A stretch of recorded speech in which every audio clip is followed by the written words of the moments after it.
Hello, students. Next topic is one such individual was the Italian revolutionary Giuseppe Mazzini. तो ये उसी क्रांतिकारियों में एक रेवोल्यूशनरी था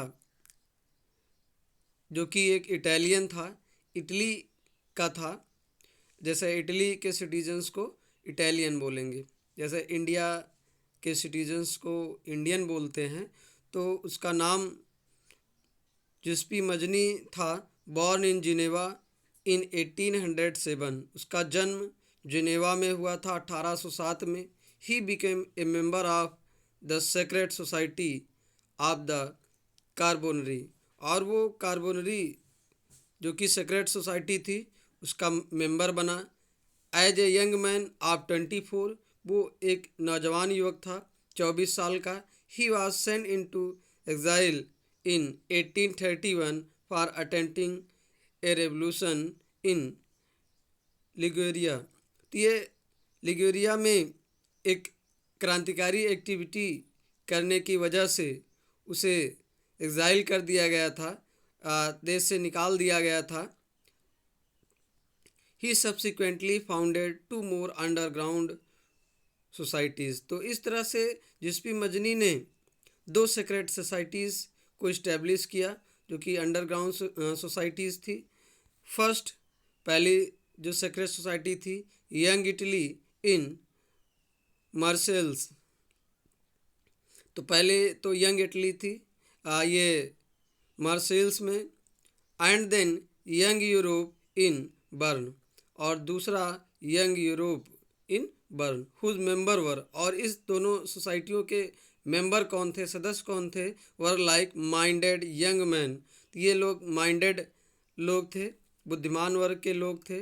फ्रॉम पोलैंड, पोलैंड से, France, Italy and German states. तो इन स्टेट्स से ये लोग थे इसके मेंबर। Mazzini believe that God had intended nation to be the natural units of mankind. तो मजनी का ये विश्वास था कि जो एक नेशन है ये किसकी यूनिट है? Natural unit of mankind. So Italy could not continue to be patch work of small states and kingdom. तो इस तरह से इटली का इतना विभाजन नहीं होना चाहिए छोटे छोटे राज्यों में, छोटे छोटे राजधानियों में। It had to be forged into a single united republic within a wider alliance of nation। तो उनका विश्वास था कि इटली को यूनिफाइड होना चाहिए और एक नेशन के रूप में इसे रिप्रेजेंट करना चाहिए, रिपब्लिक कंट्री के रूप में। दिस यूनिफिकेशन एलान could be the basis of Italian liberty. तो इसी बेसिस पे हमें इटालियन लोगों को लिबर्टी मिलेगी। फॉलोइंग हिज मॉडल, इन्हीं के मॉडल को फॉलो करते हुए secret societies were setup in Germany. और जर्मनी में भी सेक्रेट सोसाइटी सेटअप की गई, France, Switzerland and Poland. Mazzini's relentless opposition to monarchy. तो मजनी का बड़ा ही विरोध था राजतंत्र के प्रति। And is vision of democratic Republic, और उसका जो विजन था वो डेमोक्रेटिक रिपब्लिक के तरफ था। वो डेमोक्रेटिक रिपब्लिक गवर्नमेंट चाहते थे। Frightened the conservatives. तो इनके आइडियाज़ से, इनके जो डेमोक्रेटिक रिपब्लिक्स वाले विचार से ये कंजर्वेटिव्स लोग, जो रूढ़िवादी लोग थे, ये काफ़ी डर गए थे।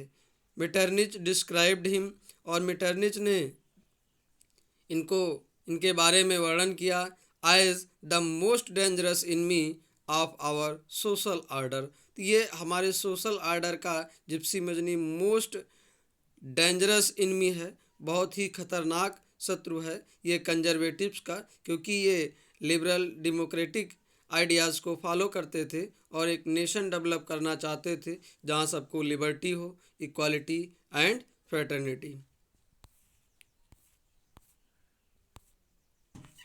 Thank you.